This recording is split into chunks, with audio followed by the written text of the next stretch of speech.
இங்கே ஒரு தீபாவளிக்கு லைட்லாம் செட் பண்ணி ஆன் பண்ணோன்னே வேலைக்காரங்களோட குட்டி பொண்ணு வாசலில் உட்காந்து கை தட்டிக்கிட்டு இருக்கா. அவங்க அம்மா கிட்ட போய் கேட்குறா, எனக்கு சிவப்பு கலர் ட்ரெஸ் வாங்கி தரீங்களான்ட்டு. இவங்க கண்ணிலே சிக்னல் காமிச்சு போக சொல்கிறாங்க. இவளும் போயிடுறா. இந்த வேலைக்காரங்க பலகாரம் செஞ்சுட்டு இருக்கும்போது காரம் கரெக்டாக இருக்கா பாருங்கன்னு ஓனர்கிட்ட சொல்லும் போது, நாளைக்கு என்னோட மாமியார் வராங்க, காரெல்லாம் நானே போட்டுக்கிறேன், நீ எதுவும் போடாத, நான் தான் கரெக்டாக செய்வேன்னு சொல்கிறாங்க. அவங்க ஹஸ்பண்ட் வந்து நம்ம சீக்கிரம் வெளியே கிளம்பணும், ட்ரெஸ் எல்லாம் வாங்கணும்ல, வா போகலான்னு உடனே ஆமாலாம் மறந்தே போயிட்டு வேலைக்காரங்கிட்ட சொல்கிறாங்க, ஃப்ரிட்ஜெல்லாம் க்ளீன் பண்ணி வச்சுரு, வெளியில் வந்து விளக்கேற்றி மறந்துடாதன்னு.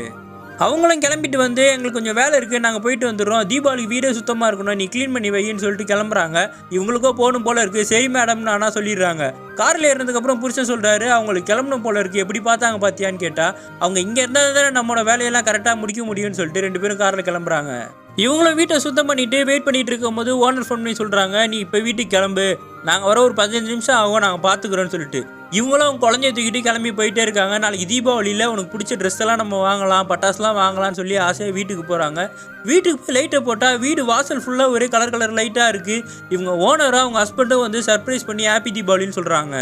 அந்த குட்டி பொண்ணுக்கும் ரெட் கலர் ட்ரெஸ்ஸை வாங்கி கொடுத்துருக்காங்க. இந்த வேலைக்கார அம்மாவுக்கும் வந்து ஒரு சாரீ கொடுத்துட்டு, அந்த வீட்டில் செஞ்ச பலகாரமும் இவங்களுக்காக தான் செஞ்சுருப்பாங்க, அதையும் கொடுத்துட்டு, எங்களுக்காக நீ இவ்வளோ செஞ்சுருக்க, இது கூட நாங்கள் பண்ண மாட்டோமான்னு சொல்கிறாங்க.